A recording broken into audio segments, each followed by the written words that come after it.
شهر رمضان الذي أنزل فيه القرآن هدى للناس وبينات من الهدى والفرقان۔ میرے بھائیوں، رمضان کا مہینہ غمخواری کا مہینہ ہے۔ رمضان کو رسول اللہ صلی اللہ علیہ وسلم نے اپنے خطبے میں ہمدردی و غمخواری کا مہینہ قرار دیا۔ وہ شہر مواسات کے معنی پریشان حال کو تسلی دینا، غم زدہ کی ڈھارس بندھانا اور کمزور بندوں کے غم بانٹنا ہے تاکہ ان کے دلوں کا بوجھ کم ہو اور وہ بھی ہمارے ساتھ ہنسی خوشی زندگی گزار سکیں۔ قرآن و حدیث میں پوری امت کو ایک خاندان قرار دیا گیا، یعنی تمام مسلمان ایک جسم کی طرح ہیں۔ چنانچہ پاؤں میں اگر کانٹا چبھتا ہے تو چیخ منہ سے نکلتی ہے، حالانکہ اسے کوئی تکلیف نہیں پہنچتی۔ اسی طرح اگر کسی مسلمان پر پریشانی آئے تو دکھ دوسرے مسلمان کو بھی ہونا چاہیے۔ یہ ایمان کا رشتہ ہے جو خون کے رشتے سے بہت بڑھ کر ہے۔ چنانچہ تاریخ گواہ ہے کہ مسلمانوں میں جو آپسی محبت اور ہمدردی پائی جاتی ہے اس کی مثال دوسری قوموں میں دور دور تک نظر نہیں آتی۔ اس کی وجہ سے رسول اللہ صلی اللہ علیہ وسلم کی تعلیم و تربیت ہے۔ آپ نے ارشاد فرمایا، جو شخص دنیا میں کسی مسلمان کی تکلیف و پریشانی کو دور کرے گا، اللہ تعالیٰ قیامت کے دن اسے تمام پریشانیوں سے نجات دیں گے۔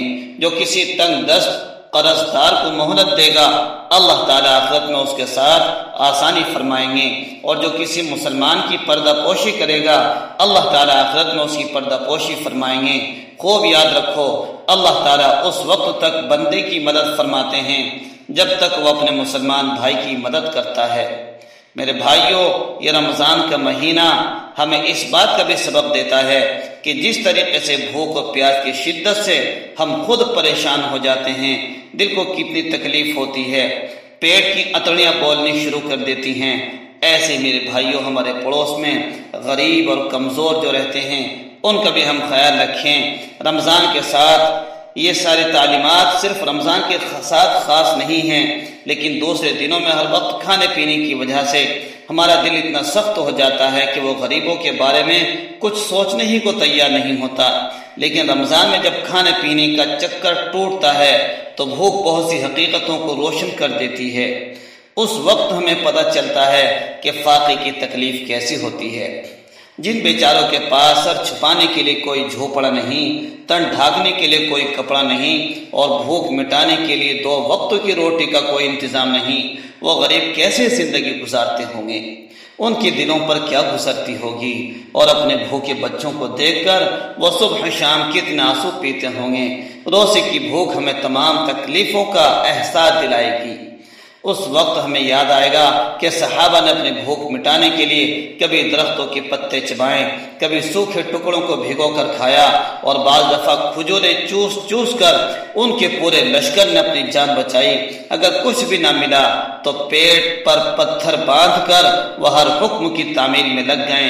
جس طرح کھانا ایک نعمت ہے، اسی طرح بھوک بھی اللہ کی دوسری نعمت ہے۔ وہ فرشتوں کی صفت ہے، نبیوں کی سنت، صحابہ و تابعین کا معمول رہی ہے۔ وہ ہمیں اللہ سے قریب کر کے ایمان کو زندہ کر دے گی۔ غمخواری کا مطلب صرف زبانی تسلی نہیں بلکہ اپنے پیسے سے ان کی مدد بھی کرنا ہے۔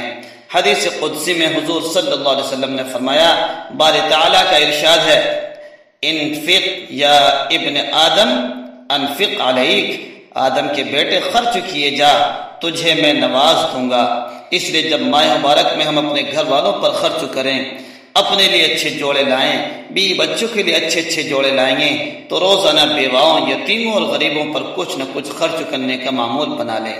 آخر وہ بھی ہمارے بھائی ہیں۔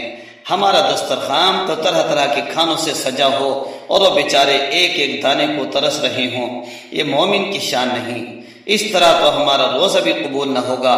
اس لیے عزیزو، اللہ سے ڈرو، دنیا کا جائزہ لو کہ مسلمان عراق و شام، مصر و فلسطین، کشمیر و افغانستان، سوڈان و یمن اور افریقی ملکوں میں کس پریشانی میں زندگی گزار رہے ہیں۔ ادھر نہ جا کر ہم اپنے پڑوس کا خیال رکھیں۔ ہمارے پڑوسی بھوکے تو نہیں ہیں، چاہے پڑوسی مسلم ہو یا غیر مسلم، اس سے کوئی سروکار نہیں.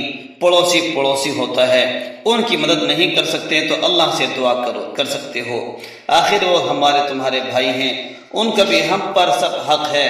یاد رکھو، اگر آج ہم دوسرے کی دستگیری کریں گے، دوسرے کا خیال رکھیں گے، اللہ رب العزت غیب سے ہماری مدد فرمائیں گے، ہماری ضرورتوں کو پورا فرمائیں گے. سبحانك ربي سبحانك سبحانك ما أعظم شانك ندعوك ونرجو غفرانك ندعوك ونرجو